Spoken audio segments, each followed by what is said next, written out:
question bu njëkk bi mooy affaire parrainage bi ci boppam nañ ko xoolaat soit ñu abandonné ko comme beaucoup de pays démocratiques le font donte woon sax man nag ànd naa ci ne waruñu yombal laaj pal moo xam maire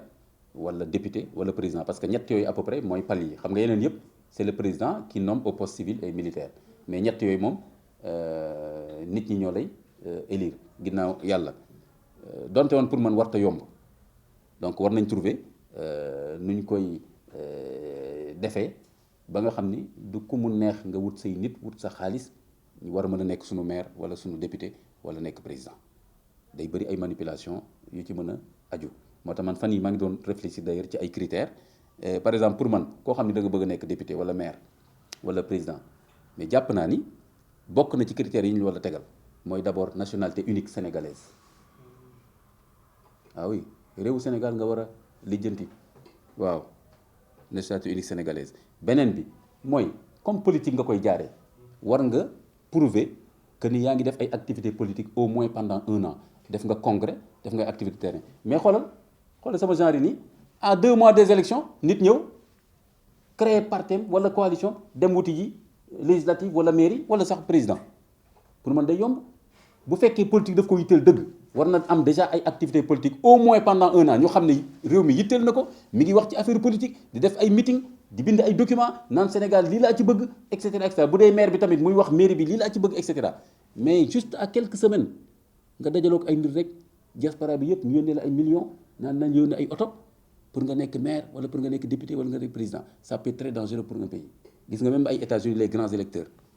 affaire bi kon laaj na ñàkk donc il faut ñu trouver équilibre entre àq yelleef fu ku nekk ci am sa parti politique ci compétition politique ak tamit ñu sécuriser réew mi aussi ba ñi nga xam ne ñooy nekk en compétition moo am tamit ay critères yuy tax ñu sécuriser poste électif yooyu ñu rassurer ñu tamit ci ñi ci war a jot loolu man c'est important li nga wax tamit sur le plan tam technique affaire cuune ñu bàyyi ko fichier électoral bi ay milliards lañ ciy def chaque élection dugg na fi jaar na fii war nañ ko defee façon boo xam ni warul am ay dañu amoon confusion fii loolu c'est pas normal kooku la ci wax beneen bi aussi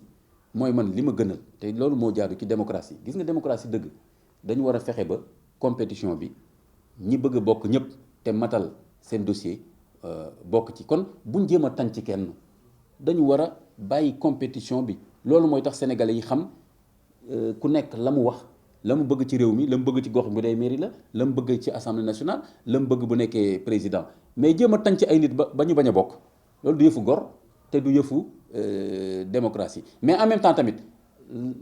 la nga war a dajale ba bokk bul cuune lu ba bañ koo matal boo ñëwee ñu ne sa dossier matul nga ne damay xeex wala damay tànj réew mi dañoo bañ ma bokk waaw loolu tam c'est pas responsable donc mais pour man nañu xajal ñëpp ba dossier bi ngeen mujjee wax ni ba ci c'est une très bonne nouvelle que sëñ bu bokk Sénégal yi dégg li muy wax ñu ni neen la lan la programmé lan la bëgg su demee assemblée nationale ñu bàyyi ko mu wax buñ ko voté mu dem nekk député ñu nekk député fii dañ koo gën donc beneen bi mooy que soo xoolee li ñuy wax ni actuellement liste Yewwi bi Dakar ak Benno Bokk Yaakaar et cetera man li ma favorable mooy que nañ fexe rek ba li nga xam ni moo indi problème ba liste bi ñu bañ koo accepter ñu permettre ñooñu ñu corriger ko de façon correcte te ñu bàyyi leen ñu dem ci compétition bi loolu moo ma gënal ñu tere kii xatal kële bàyyi kii mu jàll ban ndam moo am ci gagné boo xam ni dangaa tere ñeneen ñi bokk kooku du ndam sur le plan démocratique kon sénégalais yi dañoo soxla offre politique nañ leen bàyyi ñu def seen offre mais quand même tamit offre boo gis dañ koy réglementé amul benn pays ci monde bi boo xam ne da ngay fàqee fa la jóge ñëw teg sa dossier daal di dem ci élection yi loolu tam amul fenn il faut pas aussi que ñu déconne donc loolu c'est une très bonne nouvelle et que affaire cuune boobu sur le plan administratif nañ ko teg fële de côté parce que mën na nekk sax de bonne foi effectivement dañoo def erreur mais mooy tax crise am mooy tax citoyen daal ne ñii dañu bëgg a tappale te fekk sax problème technique la mais am na ci foo xam ne nag amuloo droit am problème technique amuloo ci droit wala bu amee tamit war nga mën a clairement wax ne problème bu la bett la bu la ëpp doole la voilà kon soyons sérieux on manque de sérieux et de rigueur et de responsabilité dans ce pays là professeur Amsatou Sow Sidibé li may mujjee ci mooy lii lu fi jar dem ay tribunal man loolu mooy sama xalaat déjà c'est vrai que nag nit ki bu frustré mënoo wax à sa place mën nañoo Imam Kanté non bu fekkoon noonu lañ ko def mais je me dis que déjà Pape Djibi Fall xale la buy doog a dugg ci affaire politique mën na am mu def erreur ci affaire parrainage yi Amsatou Sow Sidibé NM la nekk nit ku respectable ci réew mi nekk prof de droit yàgg ci langue politique bi man yaakaar naa ni Pape Djibi Fall bu fekkee am nag moom malentendu bu doon man damay jàpp ne Pape Djibi Fall dafa def erreur d'appréciation wala équipe am ñoo gérer parrainage yi bañ cee déggoog moom comme moom nee na daf ko jox parrainage ba pare mu jël ko def leneen pour man noonu laa koy considérer comme magam la ne ko rek attention lii erreur la beneen yoon bu mu la dal nañ waxtaan ba seet nag léegi et cetera surtout que Pape Djibi Fall li mu wax te moom weddiwu ko mooy professeur Amsatou Sidibé moo ñëw ci moom c'est important comme moom moo yaakaar dara ci xale bi te njëkk ko ci politique ba ñëw ci moom kon tamit na ko muñal su defee erreur mais weejante bi nii ak dem tribunal sur le plan pratique politique yaakaaruma ni lu rafet la et que moo gën